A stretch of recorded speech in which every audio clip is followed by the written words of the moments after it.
93.1, 93.1. I barely got these things laced up.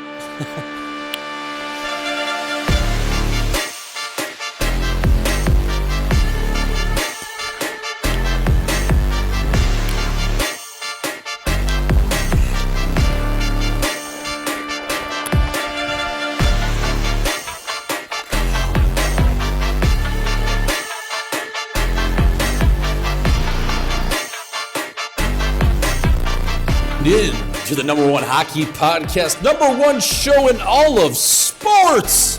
Hockey Night in Scottsdale, live from the Mullett Arena. Today on the program, we had Greg Howard stop by, head coach and bench boss, the Sun Devils over here, right on the chin of Tempe, Arizona. If you're a young recruit, a young man looking to go somewhere well, you like women, you like wet decks, you like pool parties, you like big old knockers, come over to ASU. Jay Swish, Bob Gucci. Folks, as always, it is Monday. We are rolling into the work week. If you're a little hung, a little stung, well, I'm right there with you. 93.1, playing you. Nothing but non-stop rock and roll all day long. Up next, folks, one of my all-time favorites, the Cougar. John Mellencamp, hurt so good. 93.1. All right, boys, fucking hard out there, eh? Fucking hard. Oof, like these things, medium rare. Oof. Let's go, baby. Let's go, baby. There we go. Let's have a good warmer here, fellas. Fucking A, crispy, hot, heavy.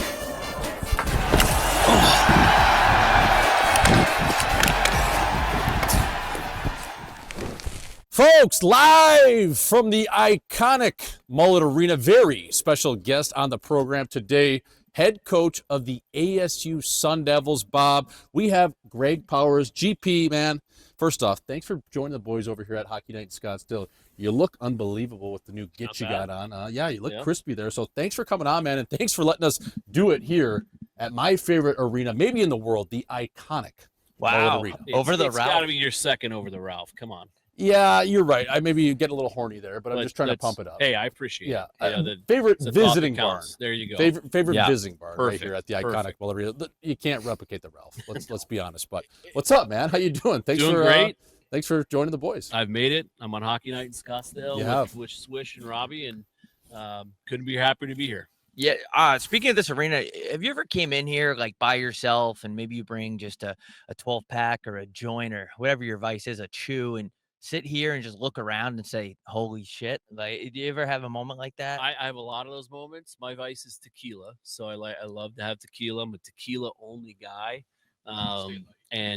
Stay light, it's clean and I just like it. But yeah, it's I still have pinch me moments, Oceanside, back where we started, in the humble beginnings of our program. And now we have this beautiful $150 million facility that we sell out every night, and couldn't be happier. Yeah, it's unbelievable. The fact that it's on campus, we've talked about all that before previously, but it's still, just to reiterate for the people out there, this is directly on the campus of Arizona State University. Who would have thought?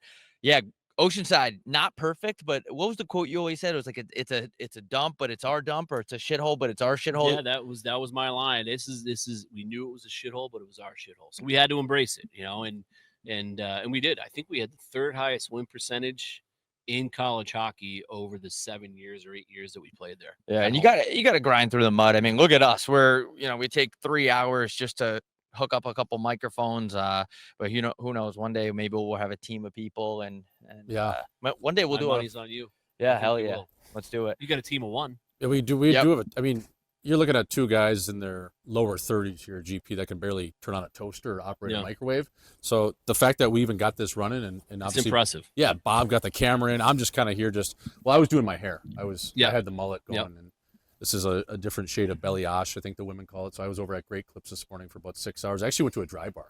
And, I brought my own booze in there, but the dry bar for the women. So I was getting this thing feathered and lethal for you today. So it looks good. I was going to say, don't act like I dressed up for you, but I did. Yeah, no, I can tell. And Robbie, I thought he played men's league still because your gear really stinks. Yeah, it fucking reeks. No, it's Smells just, like fucking just up dog, eh? yeah, it doesn't smell good. It doesn't smell. It smells you like know, a staph infection. no one ever accused me of smelling good in the first place. Right. So, Little head and shoulders there, but fella. I had to stop playing. I had to. Guys take it too serious. I didn't want to get hurt, and we record like our workload now is 2 to 3 times a week, which is a lot. So, I got to try to go in with injuries, and people in Scottsdale, they just they play hard up at the ice, and they will serious. they will see numbers and hit you anyway. They are delinquents.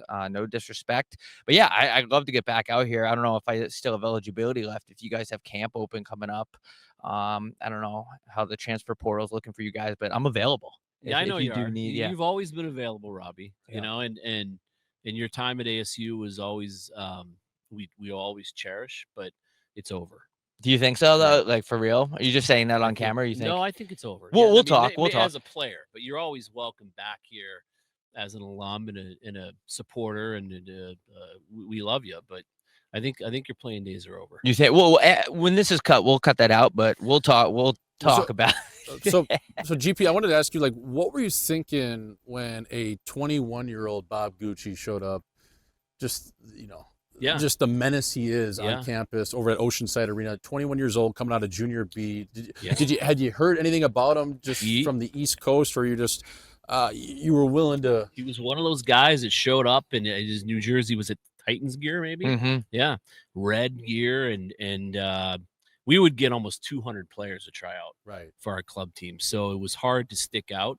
It was like one of those open USHL camps back. Pretty in the much, day. yeah. It was a fundraiser. Yeah, it was. Yeah. And so 30 guys a team, Division I, Division II, Division III. But I remember sitting next to our Division II coach who really liked Robbie, and he had a pretty legendary career with them. Yeah, he ended up. Yeah, I mean, I'm not going to say anything bad about him, but he never started me, which I thought was the only player to never start. And I don't know, it might have been to my .92 GPA, which is a whole different story. We'll save that for a different episode. But did you play a game drunk too? It was I may have played one drunk in Southern California. I did put a little bit of Bailey's in my Starbucks in a game in California, but I showed up here and the camp, first of all, the camp had some USHL kids in it, some NA kids in it. And I remember I was on a line with 2 kids that were just so goddamn fast and they were good. And I said, holy shit, like I don't have a shot in hell at playing for the D1 team. Because you guys were gearing up. Like you had to gear up to. Yeah, well, the plan was never this. It was just to be the best at that level that we could be. And we turned into a club program that kids that were getting walk-on spots at, Atlantic schools or CCHA schools. It would be like, hey, why do you want to go pay full tuition to go, maybe playing 5 games? You can come to Arizona State, play every night, go to Arizona State, experience Arizona State for everything it has to offer. That's how we built the program. But we had our last club season that I was the head coach. We had 8 full-time USHL players on our roster. Yeah, you guys are nasty. Yeah, we were good. Well, that's the thing too, and I say this with all disrespect, but as you know, you always follow that saying up with something semi-disrespectful. So, like, why would you want to be the 15th forward at Mercyhurst when you can come play at ASU back in those days? And again, that's no disrespect, but it might sound disrespectful. So you were getting players. I remember guys were committing from USHL teams like Tri-City I was playing against. They're like, yeah, we're going to be going to ASU. I think, they're kind of on the cusp of a Division I team. And guys were even doing that at Penn State as well. They were a little bit further down the road, I think, at the time. I remember my junior captain, Tommy Olchuk. Yeah. He went to Penn State, and he kind of trusted that process. So was that something you were selling the guys way back when on the vision, or was it strictly like, boys, we got wet decks, we got great bars, decent trim, come down here, the team's pretty good, we'll compete for a national championship at the club level? For us, it was the latter. Yeah.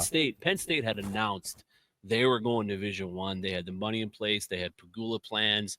All those things were set. We never talked about it. Never once. We built the program at the club level to be the very best at the club level, which we became. And then through that hard work and through all that success, this became possible. People started to notice, and we were a part of the largest gift in the history of ASU athletics to make us elevate from club to Division I.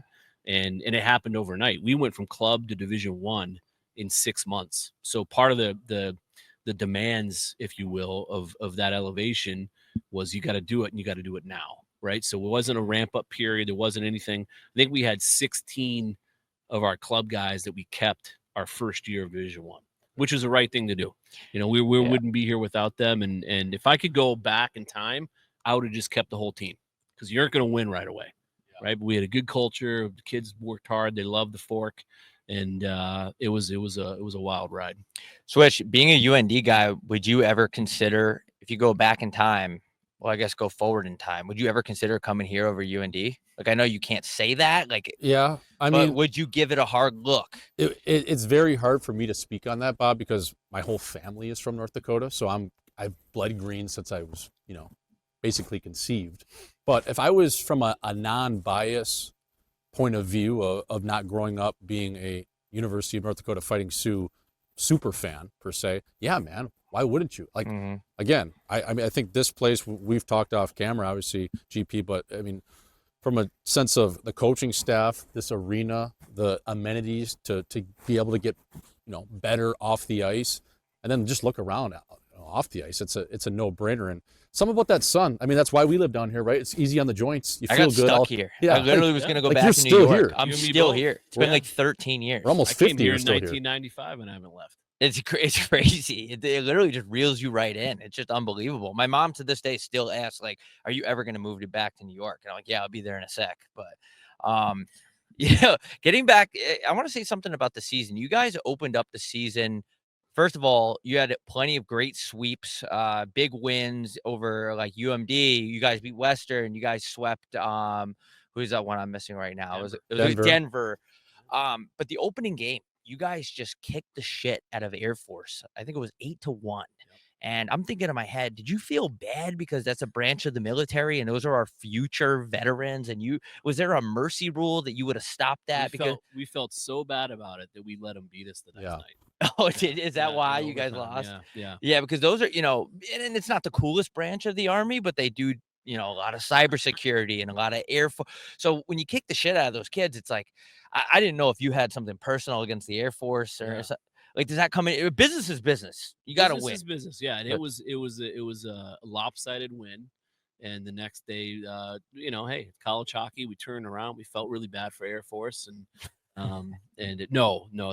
beat us the next day. Credit to those kids. That says how tough they are to lose a game 8-1 and then the next day turn around and beat a team like ours in overtime. Yeah, because I want obviously you guys to win every game, but it's also nice to see that, okay, the guys that are flying around in these jets and going into Iraq and stealing oil, they have a backbone. They're not just going to roll over and die. So that was good to see. But yeah, you guys had a lot of marquee wins. The tournament, obviously, you guys, the NCHC, really cool that you guys are a part of that. What was that like, finding out that we're going to get a conference, we're here to stay kind of thing? That was kind of the final piece. Like we had two major pieces we needed to complete to put ourselves on a level playing field with the North Dakotas and the Western Michigans and the Denvers. One was the building. We got that done 3 years ago. Played 2 independent years in here. Our last year as an independent won 24 games, just missed the tournament. And then obviously joining a league. Kids want to play for a championship. They want to play in a league. The development that you get playing somebody that's really good every weekend in the NCHC is what kids want. Elite players want to play in that environment. We were picked to finish 8th in our first year, and we finished 2nd. So damn. Yeah, I wanted to ask you, GP, 21-14 and 2, I believe, was the record. 2nd in the NCHC, had a great conference run there. You guys were like 14-9 and I believe 1. So you're really good in conference play. Now you don't make the tournament, and that's why you sign up for the dances to ultimately get one of those tickets. Do you look back on one of those losses? Do you look at it just collectively after the season where, oh man, is it that loss against Air Force? Is it one of those weekends where, if some things would have went different, you can always play, hindsight's always 20/20, play devil's advocate, but is there one weekend where you're like, man, I wish we had that back or had a healthier lineup, or was it just overall a good season and tough luck? Because if you finish 2nd in the NCHC in regular season play, there's no reason you shouldn't be at least in the dance. Yeah, that's bullshit. It's all the above, right? And I don't think in the history of our league, the 2nd place team has ever been left out, right? So it was a weird year from the Pairwise. The Pairwise loved Hockey East. 6 Hockey East teams got in. 2 NCH teams got in. The first 10 games of the year, what people forget is 4 of our top 6 forwards are out of the lineup. Yes. Right? We went 3-7. We get those kids back. We go to Denver. We sweep Denver. We never look back. You could make the case the last 2/3 of the season, we were a top 5, for sure, top 10 team. You know, we went 18-7 over that span when we got the guys back that we needed to get back to compete. But it's everything. It's injury. It's slow start. It's 4 or 5 games having a lead in the last minute, getting scored on like we did against North Dakota, then losing in overtime. So it was the margin was that thin for us. But I think the non-conference success in our league really hurt us because not many teams outside of Denver and Western had great non-conference schedules. I actually don't know this because I played club hockey. Is that a committee decision on who get like how does that happen? The formula, yeah. It's a formula. It's all computer based. So the pairwise ranking is there's no subjectivity that goes into it. So in men's basketball, for instance, the tournament committee, there's a lot of subjectivity. So they'll look at a team like us and they'll say, hey, the first 10 games of the season, they were missing 4 really key players, right? And they went 3-7. They get those kids back, and they're one of the hottest teams allowed for the last 2/3. But with hockey, there's zero subjectivity. So it's just black and white computer rankings. And technically, we were one of the top 16 teams. But the Atlantic Hockeys, the CCHAs, the ECACs bump out those bottom 2-3 teams. And we were one of the teams that got bumped out. Yeah, that's ridiculous, actually. Hockey East, in my opinion, I feel like these days it's gone are the days where they're like the only powerhouses around. I mean, the landscape has entirely changed, which leads me to, I was going to ask you, what do you think like the future is for Division I hockey on the West Coast? Is it going to be UCLA? Is it going to be U of A somehow get a program? Is like who's next? It's got to be UNLV, and hopefully their administration and their president and people within that community are really paying attention to what those guys are doing. Won a national championship this year, and I'm really close with those guys. They've done a great job building up that program. Anthony Raboni, Nick Raboni and Anthony Greener have done an unbelievable job. But and then they went to Denver this year and played him in an exhibition game and beat him in a shootout. That was insane. Yeah. So they're doing all the right things. And, if there's going to be a next, it's kind of doing the right things to build up to this level. It's got to be them. Go ahead. No, go ahead. No, I was just going to say, I would love to see a team in California, especially with the boom there with a USC or a UCLA. I think that would probably be a little bit further down the line from a team like UNLV, but a team based out of California would be successful. So what we hope is we're that domino that makes other schools on the West Coast do it. Like we are 101% capacity here. We do just shy of 4 million annually in ticket sales. Our revenues exceed our expenses, which is really hard to do in college sports. So if we can do it at Arizona State, why can't USC? Why can't UCLA? Why can't UNLV? Why can't University of Washington or Oregon or Colorado or Texas? Colorado, yeah. They could all do it, and they would all be successful. I have no doubt in my mind. Yeah, for sure. Because it goes to show there's enough good players out there. I mean, if there's good players at UNLV's club program, like holy shit, like all it takes is, guy who has some money, start building the rinks. We're gonna go dig the new Coyotes rink. We don't have a permit or anything, but we bought a couple shovels and we're gonna go north of the 101. It is Indian land, but we worked out a little compromise with a tribe up there, so we're gonna start digging for the Coyotes to get back, and we're gonna bring that back if anyone wants to fund that. Actually, I've said this before, but I know this guy has quite a bit of money. I drunk text him every now and then. I say, I just need you to float me 600 mil just to get started. So that'll work. But yeah, I mean, why not? I'm not asking for a lot here. No. 600. No, you're worth it. Yeah, 100%. I think prices are going up too. Like as you know, like today's price ain't yesterday's. Oh yeah. This would cost double what it cost us to build 4 years ago. Imagine when this interview drops too. After we're filming here on X day and we'll drop it in a week. Prices are going up. Speaking of prices going up, I want to ask you about a player here, GP. One of your forwards, one of your young studs, Colin Potter. No relation to Harry. No relation. Yeah. Let's clarify that. He is going to be somewhere between a high to late first round pick. I'm hearing anywhere from like 8 to 25 is kind of his slot to go. And who knows? I'm just a people's insider over here. I don't really know Craig Button's list. But you watch this kid play, and I've watched him a handful of times this year. The skating is what stands out to me. Yep. Like, he is an unbelievable skater, and he was playing as an underager in college hockey this year. Had 13 goals, 9 assists, good for 22 points in 35 games. This kid's unbelievable, isn't he? Yeah, he wasn't a true freshman. He was a high school senior. Right. Playing in the Jeez. NCHC, 13 goals. He could have easily had 25 posts and missed nets, whatever. Special player, special kid to come in and compete in as good of a league as we have. And you just saw Western Michigan win a national championship and do the things he did as a 17-year-old is really special.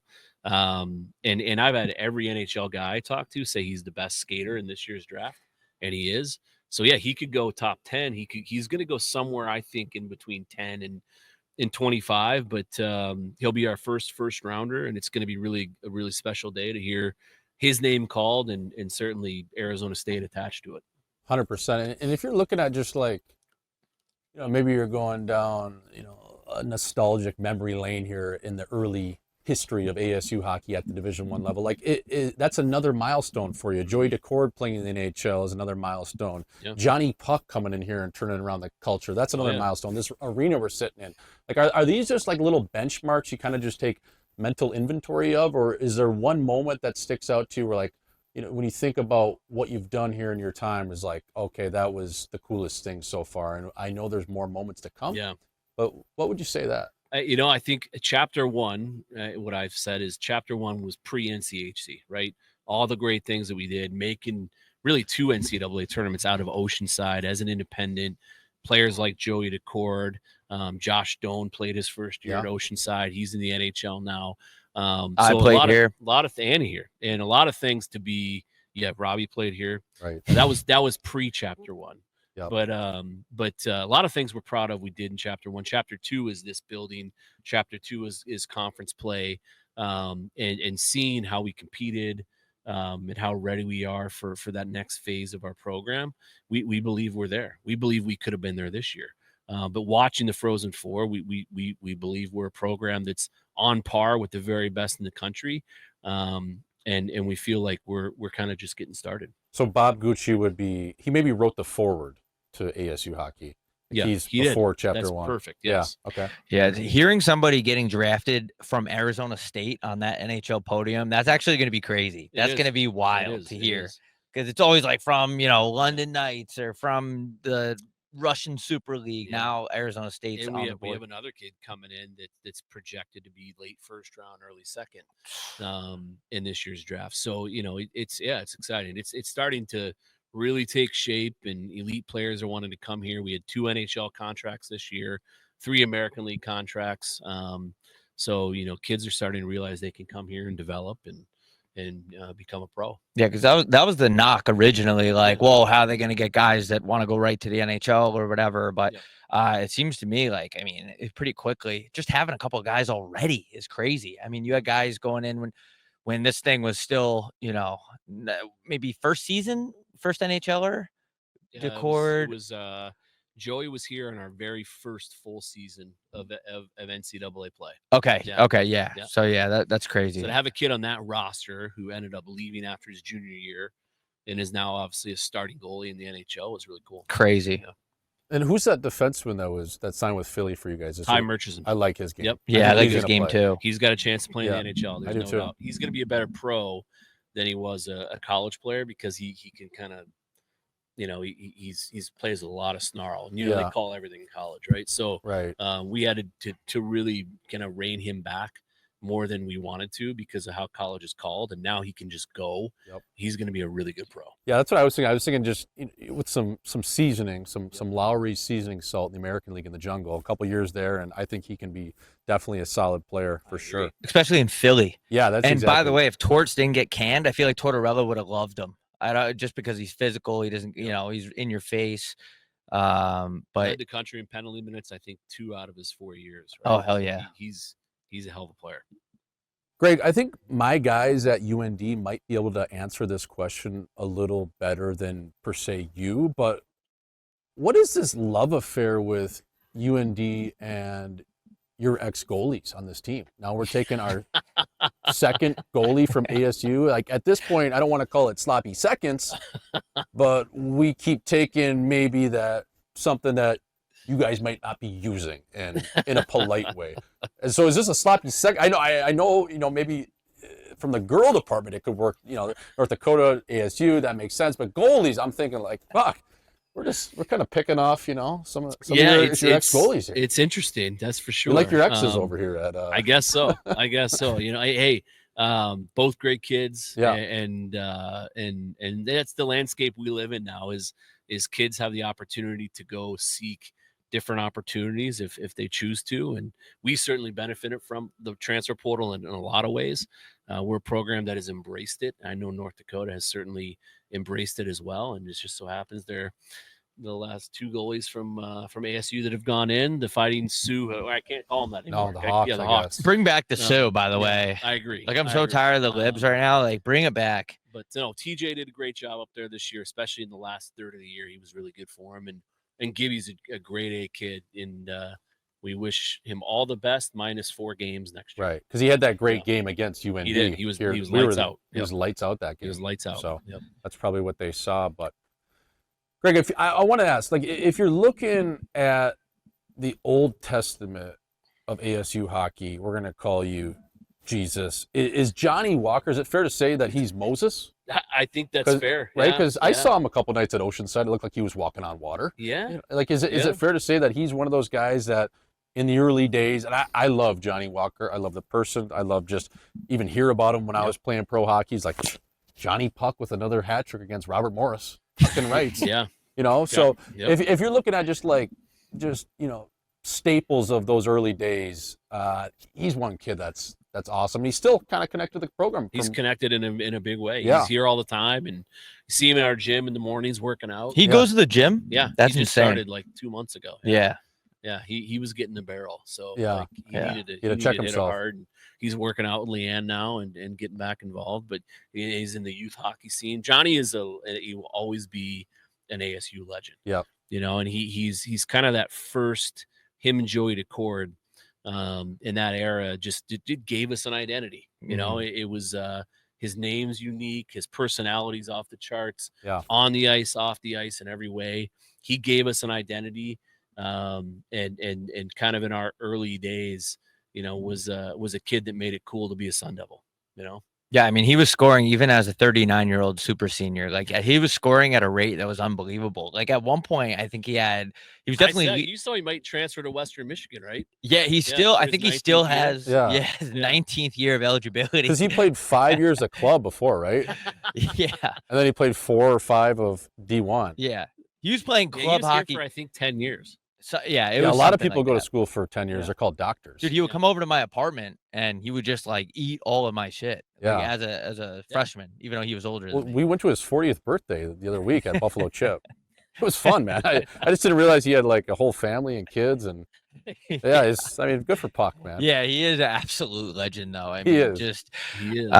He's an awesome kid. We love him here. Yeah, he is. Hey, can I use the gym here? What's this protocol on that? Can I? In. All right. Anytime. Once a month, I'm good We for gotta it. get you in there. Yeah, I'll get on the elliptical 12 minutes a day, something like that. You're gonna start playing men's league again. We gotta get you going. I do want to play, man. I do. I just I don't want to get hurt, but I do miss it, especially being out here. By the way, this ice is incredible. Who is the ice guy out here? I mean, this ice, even Swish skated on it. Like, he's played on National League ice. You were like, dude, this ice is really good. It's great. Yeah, these guys take a lot of pride in taking care of the ice here. And Oakview Group does a great job taking care of the building. We're really, really lucky to play on this ice. Yeah, I mean, this ice is the best I've ever skated. Even, when the Coyotes are playing here, guys who come in here, buddies are like, wow, like, that's crispy ice. I think it's the best in the country for sure.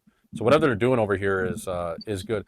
Hey, I wanted to ask you, speaking of the Iceman, Ike Howard, going back to Michigan State, pretty cool there in the sense of just getting a really good player, a quality player back to college. I don't know what the disagreement with the contract was, but in saying that, you don't see a Hobie Baker come back to college very so often. Especially when that dynamic, like, right? So who knows what was going on with Tampa and those negotiations, but I could tell you as a head coach in college, I wasn't happy about it because I would have loved to see him get out of college, but great player. It's going to be great for college hockey. If he went for 53 this year, he'll probably go for 70 next year. That's what I was thinking. He's going to be unbelievable.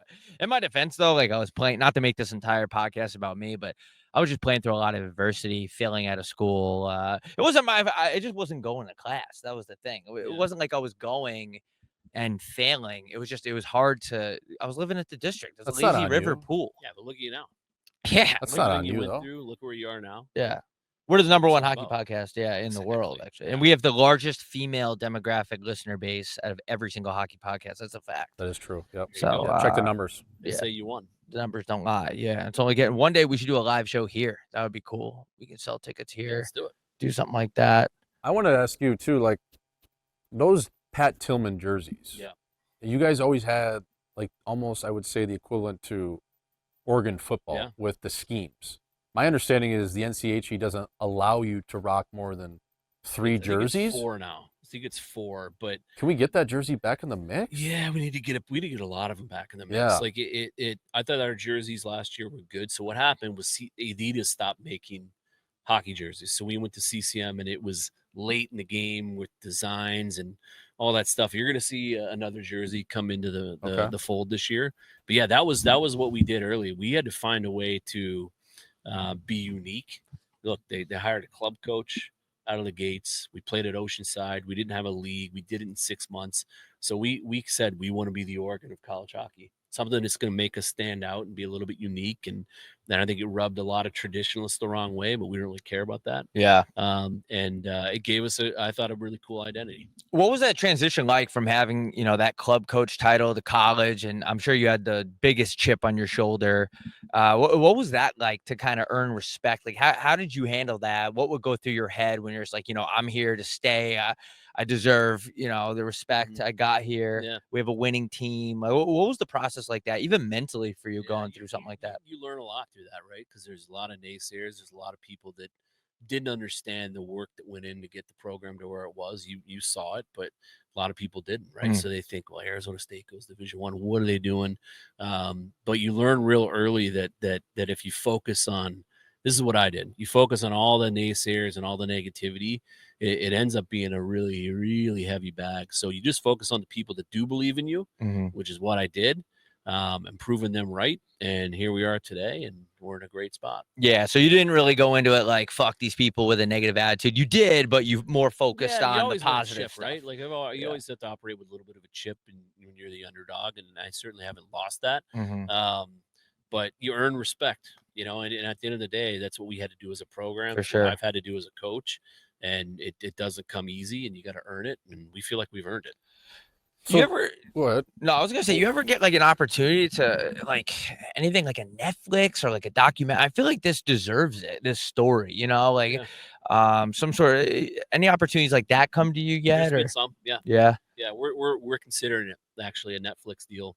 Or something like that. But breaking. Yeah, we're talking about it. I mean, I think if people only knew, and like you said, the amount of work that goes behind the scenes to make this all come to fruition, people only knew the dog days and shit. I don't even know the dog days. I know I was just a student and a player, just being a dickhead. Like, you're really in the trenches from day one. I don't think anybody could ever tell the story like you can. So I think that being on like a Netflix or a platform and people in sports seeing how this came about would be like really interesting. I mean, let's just do the story of Sun Devil hockey presented by Hockey Night Scottsdale. Yeah, there we go. Only you two have guys. The camoras, you have the mics, you have Yeah. There's only two guys that could probably illustrate really what transpired. Yeah, that you're looking at a guy with a wig on and fast shades, and my counterpart here too. Absolutely. Yeah. You could tell the story really well. I could easily tell the story. Yeah, I feel like both act in it. Yeah, we should be in it. Yeah, it should be a movie actually, not a documentary. Yeah, it should be a movie. We'll talk to our people. We'll talk to our agent that ignores us all the time. We'll get. We're gonna fire. Yeah, we're gonna fire him. Don't. We're actually edit this up. We'll probably fire him. him. Yeah. This guy's gonna get fired real quick. Yeah. For not believing in the boys. Like What's the off season look like here now? Ooh, it's been a whirlwind. Living in the portal. Yeah. Right. My wife and I just went to St. Louis for the Frozen Four. She loves going. Yep. And then now it's just getting ready for the year. It'll be here before you know it. Off season's crazy, in college sports, you're more all over the map as a head coach, whether it's recruiting, fundraising, meeting with alumni, whatever it is. It's a very sporadic schedule. We prefer to be in season because you're always where your team is and your schedule is a little more predictable. How funny is it though? Like when you got an agent calling you, some kid in the portal, and you're getting sold like a used car salesman on a guy, like just some agent just trying to polish a turd. He's like selling you on a 6'5" defenseman that played 4 games and had 1 point. It happens a lot. It's and like you get those calls, and now we're in a position where we're probably a perennial ranked team, and right. we have all this incredible stuff to sell, and you just want to tell guys, like, if he didn't produce there, right, if he wasn't good enough to play there, why do you think he's good enough to play here? Yeah, but it never fails. It happens a lot. It has to be so funny. He's like, well, he's considering going back to Topeka in the North American League, but could you take a flyer on him? 4 years ago, he was pretty good in prep school. It's like, fella, we're all set. Like, how many people are delusional like that? And like, so many. Really? Oh, come on. Yeah, because you guys have been through it. Especially agents. Yeah. How many agents are calling you a week? It's got to be like, it's got to be. Yeah, I mean, there's those, but there's also obviously the ones you need to develop and build really good relationships with, because if you don't, you're not going to get the good players. But they have jobs to do, and to their credit, they're certainly trying to sell and push kids to higher levels, but it happens an insane amount. Because there's always there's agents, and agents are, there's good agents, bad agents, but every agent always has their really top end players. Yeah. And then, even respected agents and, more established guys, but then there's those guys that they still, maybe took when they were 14 or 15 years old and they haven't really panned out yet. Yeah. And they're trying to, hey, maybe I'll give you this guy that's a projected first round pick, but you might have to take this guy at the bottom. It's like, nah, I might not do that. I don't know. It's just like, yeah, you nailed it. Right? Yeah, it's exactly how it is. Yeah. Yeah. Yeah, how the fuck do you deal with that shit? And also with the nil involved too, like guys are gonna be making demands for money. Like, is that like a thing? Like they come in here and be like, I want to. You know what? To college hockey's, we're lucky because I don't think anybody's really making demands, right? We certainly haven't had anybody say, "Hey, we'll come if we get this."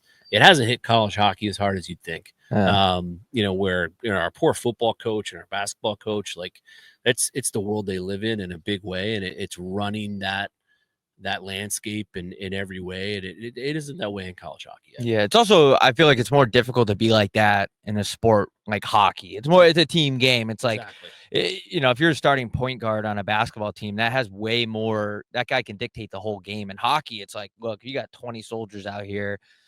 We'll be good without your boy that wants, $300K to play here. We're going to get some warrior that'll take nothing. So it's more of a team sport. Well, and I'm sure you've seen they what they're reporting is that Western Michigan has paid no NIL, and they just won a national championship. Right. And we'll see if there's truth in that or not. But it's definitely a good message to get a kid that's a second round pick that might have a little scratch from somewhere else. Hey, no, come to Kalamazoo. I'm gonna go play for the Lawson Lunatics. But anyways, we're this is a hockey show. GP, I wanted to ask you, just like in terms of like scheduling games, working out of conference, is it something where you look at, we're like, okay, we maybe want that Appalachian State warm-up game the first weekend, but then we got to build a quality level of play because, again, we want our pairwise not to be affected too much. We want to play competitive teams because at the end of the day, to be the best, we're going to have to beat really good teams. So when you're scheduling your non-conference play, how does that work? We've always had the philosophy of trying to get the best teams the year we could. Yeah. Right. Especially in here. We're in a major market. We would prefer to have names, and we're building our fan base, and we're building, their knowledge of college hockey. We took a big step this year, especially the last 6 games were Denver, Western Michigan, and then playoffs against Duluth. But I can say this is breaking on Hockey Night in Scottsdale. Breaking. Hell yeah. Breaking.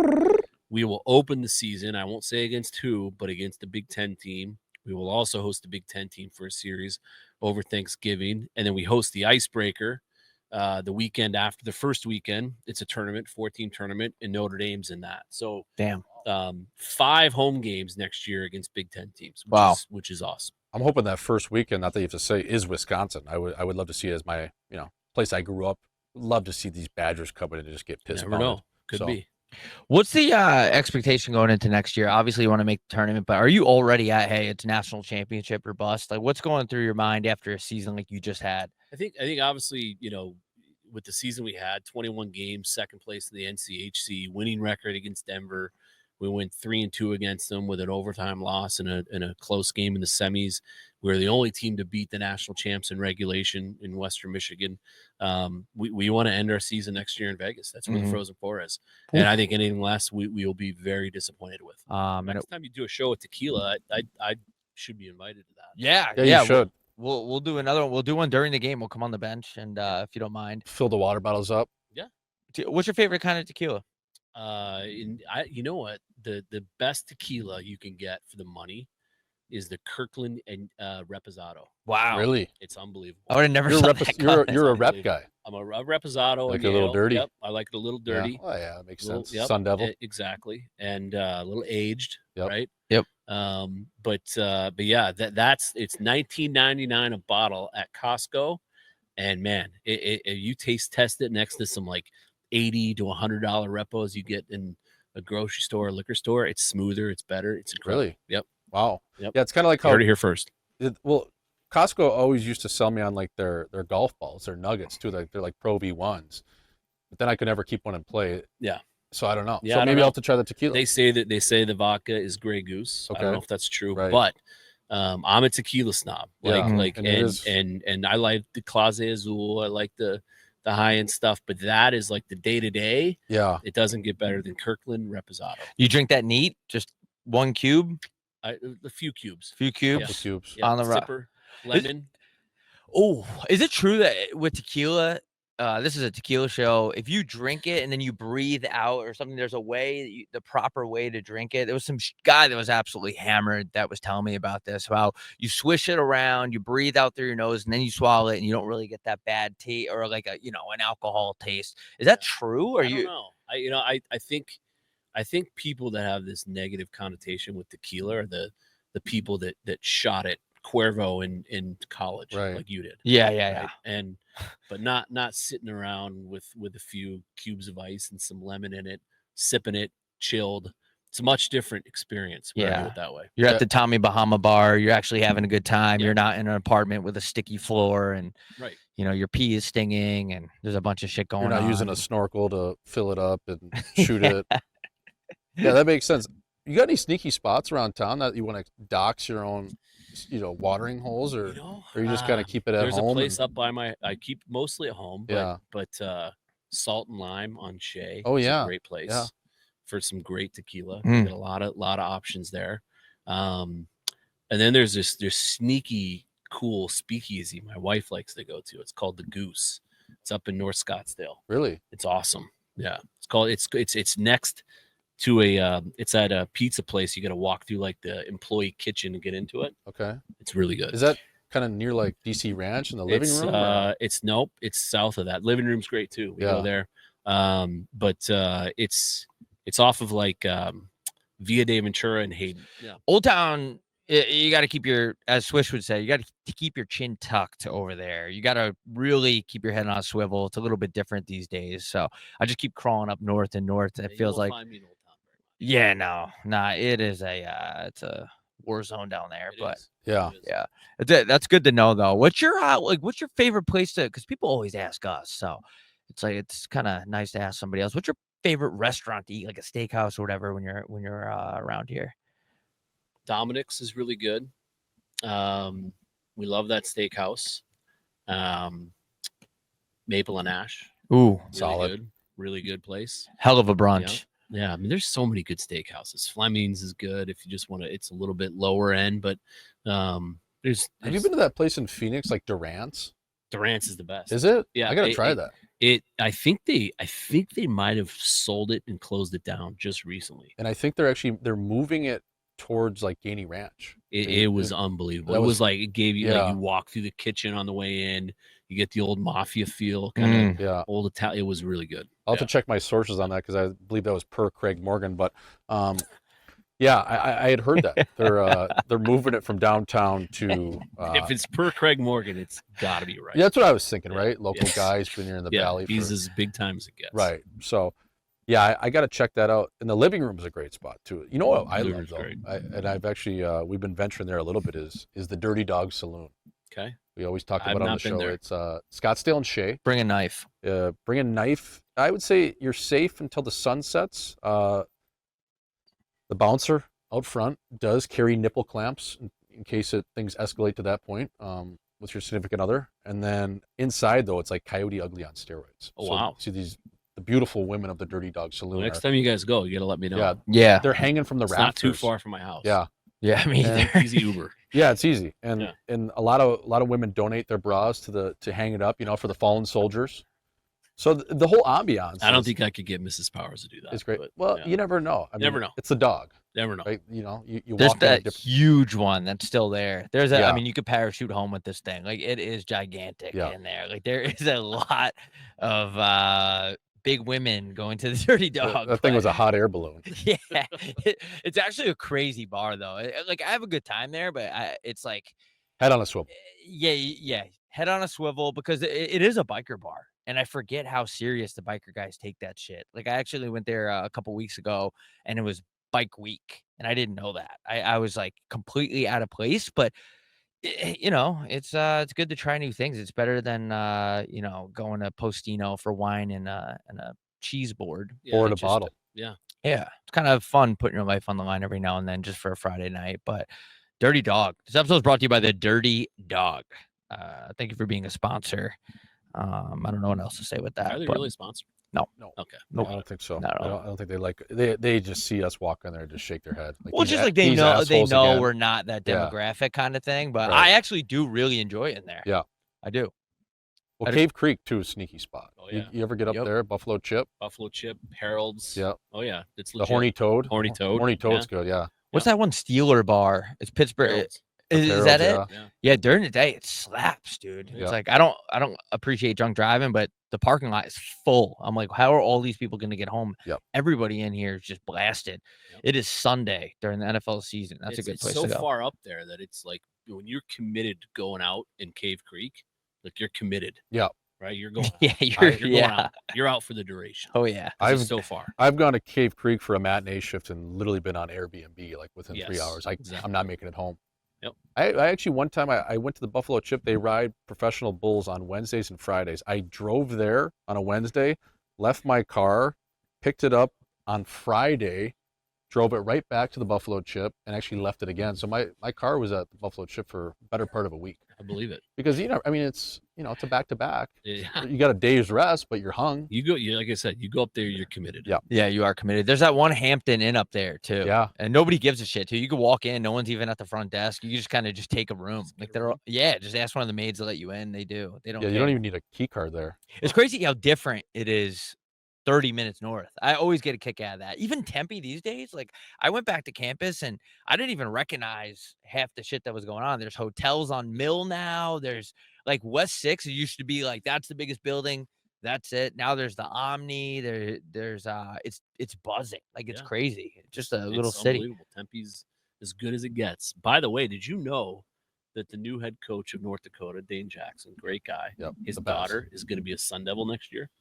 You know Did what? you know that? I had seen Carrie Jackson, who's his wife, lovely lady, friend of the show, friend of the family, and she said she was considering going here, but I didn't know at that Yeah. point. I don't even know if I- it was I verbal. saw her as Wow. well at the NCHC semis, and she Okay. conveyed that their Yep. daughter is going to be a Sun Devil. Wow. Damn. Okay, that's Yeah. gonna bring some animosity to the house. Right?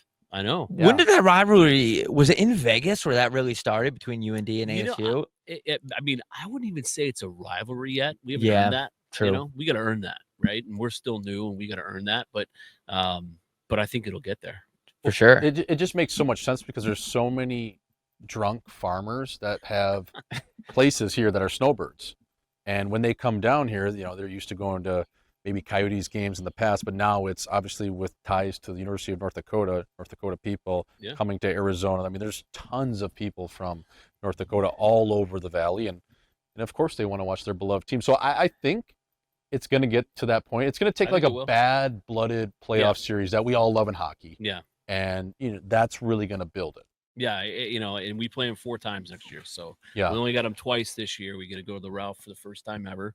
And maybe if we just keep playing ex goalies of ASU, Yes. it'll just naturally I turn. was into gonna a say. rivalry, right? This year, by the way, too, your boys were down here from UND, all the guys that were alumni there. They said this whole building was going to be green. Yep. I said, hold on a minute.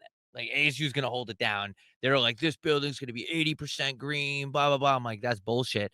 And I got, like, you guys are surprised. You guys were like, holy shit. Like, Yeah. It's not as packed as we thought it would be with green. I mean, there's a real fan base is getting cultivated here, but it's still good to have some animosity in the crowd with the green fans. The but vibe was incredible that weekend. Yeah. Like it was. I mean, between that weekend, the Denver, the Western, the playoffs, this place has really been awesome. Yeah. But yeah, there's probably what, a third of the building was North Dakota. Yeah. Maybe? Yeah, I'd say a third. Not quite. Yeah. But we didn't know. We had heard the same thing.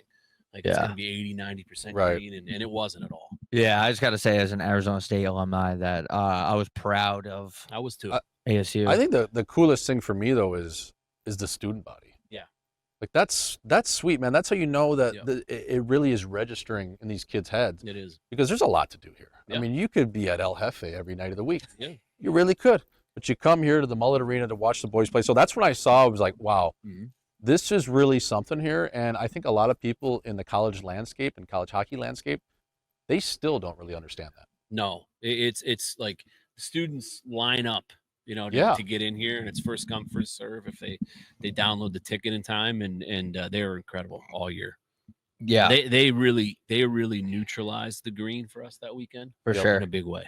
Yeah, for sure. Yeah, the student section goes crazy. Just seeing everyone flood in from campus and walking across the way. By the way, that parking and that parking garage, how long did it take us to get out, Swish? Like an hour and a half. Yeah. Like it Well, was, especially after that Michigan game, because there was football at night. Yeah. Oh, Well, it was yeah. packed here, and then everyone just got so drunk. It was like pregame. They got drunk here, and then they went over to the football stadium. That was crazy. Yeah, that was insane. What's it like having a guy come in here and let's say they're a young kid? You got to give these guys a pep talk, like to stay disciplined and keep your head on straight. There might be a lot of bad influences around, with the reputation that ASU has, even though you can get a good education here. The Barrett School is a great school that I couldn't get into. But is there any specific, strategy you have to keep these guys? I tell every family the same thing.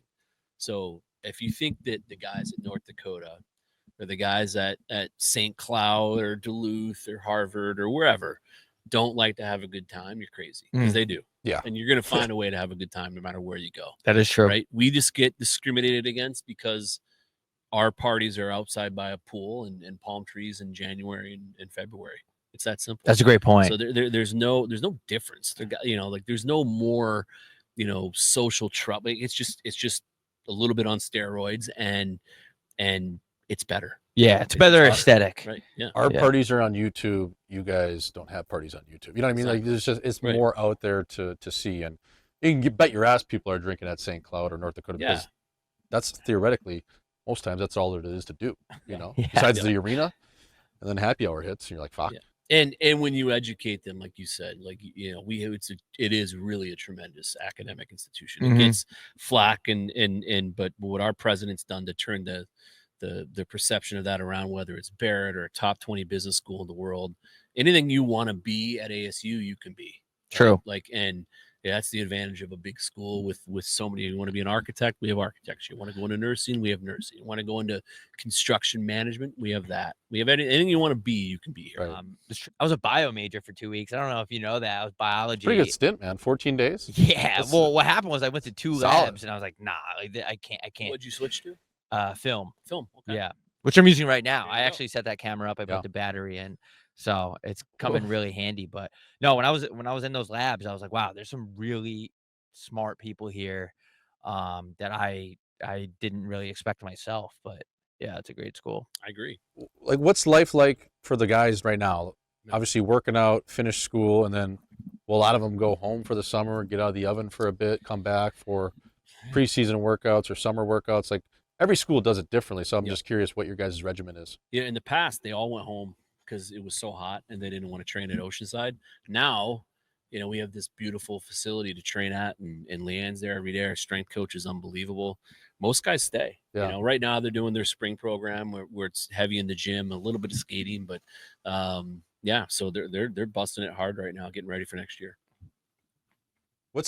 Have you seen like the training a little bit evolve, or is it, are there different things from a coach's standpoint? Obviously, most guys were doing their curls at the bar when you're coaching for club hockey, but in terms of even starting off at the Division I level, like, have you seen that the training has changed so much? It's not so much heavy lifting. There are definitely times where you push it that way, but a lot of less weight or volume on your back, less with the squat racks, the deadlifts.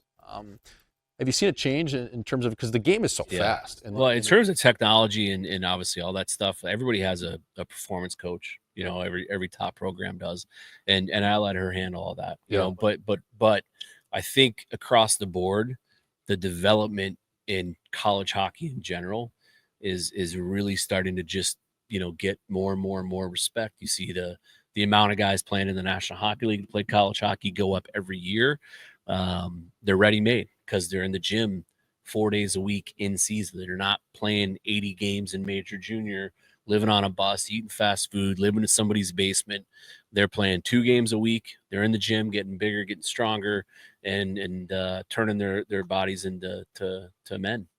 Yeah, that's the advantage college hockey has, is just the workload you can do not only on the ice but off the ice. I think especially when I was coming in as a young player, like, that's something I needed to do. Was at the end of the day, I've never seen a goal scored from the weight room, but true, you do need to get in there. I think that's the emphasis on college hockey that has a big advantage over slugging it out in the Western League, and you're on the bus a ton eating Subway, Cheetos, and you're on the Ovechkin program. That only works maybe for one guy. That's true. You look at a lot of guys, and then look at like Cole Smith. Yeah, North Dakota guy. Yeah, he's a perfect example of under recruited. Nobody probably recruited him much outside of North Dakota because he played in the Manitoba League and went to North Dakota, became a machine off the ice, and he's been in the NHL ever since. Yeah, there's a lot of stories like that. Yeah, hell yeah.